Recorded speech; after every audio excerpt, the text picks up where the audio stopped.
जय श्री कृष्ण। आज की कहानी का नाम है अहंकारी मूर्तिकार। सिद्धपुर नाम का एक राज्य था। महाराज सिद्धार्थ वहां के राजा थे। पर्याप्त जल, उपजाऊ भूमि और मेहनती प्रजा के कारण राज्य समृद्ध था। राज्य में कलाकारों को भी बहुत सम्मान मिलता था। उत्तम चित्रकार, गायक, मूर्तिकार ऐसे विभिन्न क्षेत्रों के कलाकारों को राजा की ओर से प्रोत्साहन मिलता था। विष्णु शर्मा नामक मूर्तिकार को तो राजा ने दरबार में ही स्थान दे दिया था।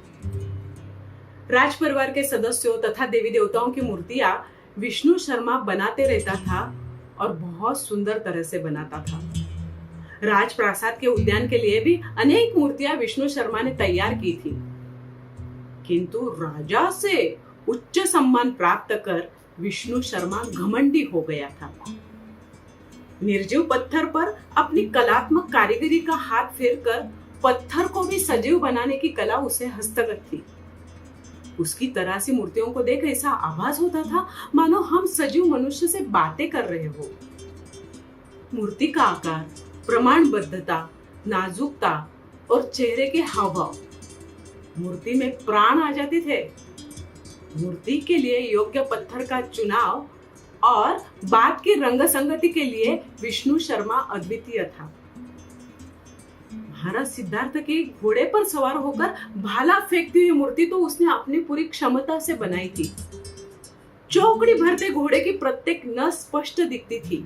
एक हाथ से घोड़े का लगाम खींचते हुए और दूसरे हाथ से भाला फेंकते हुए महाराज की भव्य मूर्ति देख सारा दरबार विष्णु शर्मा की सराहना कर रहा था।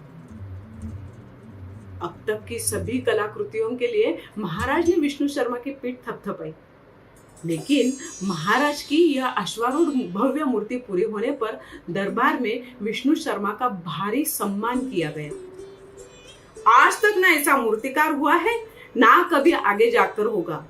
इन शब्दों से महाराज ने विष्णु शर्मा की प्रशंसा की।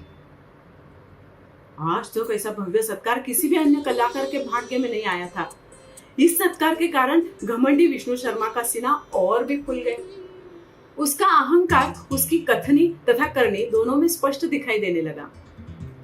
अब तो मूर्ति कला की प्रशंसा वह स्वयं करने लग गया। राज्य के अन्य कलाकारों को तो वह झाड़ की पत्ती समझता। इनकी कलाओं की प्रशंसा तो दूर रही, उनकी अवहेलना करने में भी वह कभी नहीं चूकता। शिल्पकला के सामने अन्य कलाएं कैसे गौण है, यह वह समय समय पर सिद्ध करने का प्रयास करता। विष्णु शर्मा का यह अहंकारी स्वभाव कोई भी पसंद नहीं करता था। इस तरह से इस उत्तम कलाकार को घमंडी स्वभाव का मानो ग्रहण सा लग गया था। एक दिन सिद्धपुर नगरी में एक ज्योतिषी का आगमन हुआ। वह ज्योतिषी अत्यंत विद्वान था। उसकी ख्याति दूर दूर तक फैली हुई थी। उसकी भविष्यवाणी जानने के लिए भीड़ उमड़ पड़ी। विष्णु शर्मा ने भी अपना हाथ दिखाया। ज्योतिषी ने विष्णु शर्मा की हस्तरेखाएं निहारना आरंभ किया और अचानक गंभीर हो गए।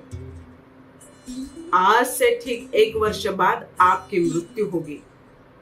ज्योतिषी से अपना भविष्य सुना और अपना अंत निकट है ये जानकर विष्णु शर्मा चिंतित हो गया। आज तक प्राप्त यश, प्रसिद्धि और सम्मान के कारण मृत्यु का विचार कभी उसे छुआ तक नहीं। मेरी मूर्ति कला के सम्मुख अन्य सभी बातें शुद्र होते हुए भला काल मुझे कैसे ग्रस सकता है। मैं मृत्यु को चकमा दूंगा, मैं यम को पराजित करूंगा। विष्णु शर्मा के ये अहंकारी वचन सुनकर ज्योतिषी ने कहा, आप एक श्रेष्ठ कलाकार है, यह निसंदेह सत्य है, परंतु आज तक मृत्यु को चकमा देने में कोई भी सफल नहीं हुआ है। काल पर विजय पाने की भाषा से आपका अहंकार स्पष्ट हो रहा है। आज तक मेरी भविष्यवाणी कभी खोटी नहीं हुई है। आप सतर्क रहे, इसलिए मैंने स्पष्ट शब्दों में कहा। ईश्वर आपका कल्याण करे। ज्योतिषी की भविष्यवाणी सुनकर विष्णु शर्मा की नींद ही उड़ गई। चिंता ने उसकी भूख प्यास हर ली। काल को जीतने की योजना उसके मन में आकार लेने लग गई और मृत्यु की छाया में अपनी कला की पूरी निपुणता का प्रयोग कर वह एक काम में जुट गया। रात दिन वो मूर्तियां बनाता रहता था। दिन पर दिन बीतते गए और साल भर में जो की तो ऐसे दिखने वाली हूबहू स्वयं की 9 मूर्तियां उसने तैयार की। सभी मूर्तियां साथ साथ रखी गई, मानो कुर्सियों पर बैठे विष्णु शर्मा के 9 जुड़वा प्रकट हुए हो। केशकला, वेशभूषा, नाक, आंखें, सभी बातों में प्रत्येक मूर्ति बिल्कुल विष्णु शर्मा जैसी दिखती थी। 9 मूर्तियों के बीच एक रिक्त कुर्सी रखी गई थी। स्वयं विष्णु शर्मा उस कुर्सी पर मूर्ति के समान निश्चल होकर बैठ गया। अचानक कोई काम से विष्णु शर्मा की पत्नी वहां आई और वह संभ्रम में पड़ गई। सभी मूर्तियां सजीव दिखाई देती थी। इनमें मूर्ति कौन सी और विष्णु शर्मा कौन, यह पहचानना उसके लिए असंभव था। इतने वर्षों के साथ के उपरांत जब पत्नी भी चकरा गई, यह देखकर विष्णु शर्मा आनंदित हो गया। यमदूत भी धोखा खा जाएगा और अपनी मृत्यु टल जाएगी, इस विचार से विष्णु शर्मा निश्चिंत हो गया। ज्योतिषी द्वारा बताए समय के अनुसार उस निश्चित दिन सूर्योदय से पूर्व ही विष्णु शर्मा उन मूर्तियों के बीच जा बैठा। भविष्यवाणी सच्ची थी। विष्णु शर्मा को ले जाने के लिए यमदूत वहां आया और एक जैसे एक दिखाई देने वाले 10 विष्णु शर्मा बैठे देख यमदूत भी चकरा गया। विष्णु शर्मा बिल्कुल स्थिर होकर मूर्तियों के बीच बैठा था। अपने सांस से भी कोई हलचल न होने की दक्षता वो बरत रहा था। आंखों की पलकें भी वो झपकने नहीं देता।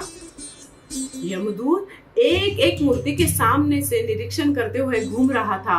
वाह, सुंदर, हूबहू, ऐसे प्रशंसावाचक शब्द यमदूत के मुख से निकल रहे थे और विष्णु शर्मा मन ही मन खुश हो रहा था। एक मूर्ति के सामने यमदूत काफी समय खड़ा रहा और बोला, कितनी भी कोशिश की फिर भी इस मूर्ति को तराशने में कोई त्रुटि रह गई है। यमदूत की यह बात सुनते ही विष्णु शर्मा एकदम चिल्लाया, असंभव, कौन सी त्रुटि रह गई है, मुझे दिखाइए। अपना दोष सुनकर विष्णु शर्मा यह भूल बैठा कि वह यमदूत को चकमा देने के लिए यहाँ बैठा है। विष्णु शर्मा उठ खड़ा हुआ और अपने हाथ के मृत्युपाश विष्णु शर्मा की ओर फेंकते हुए यमदूत ने कहा, यही त्रुटि रह गई।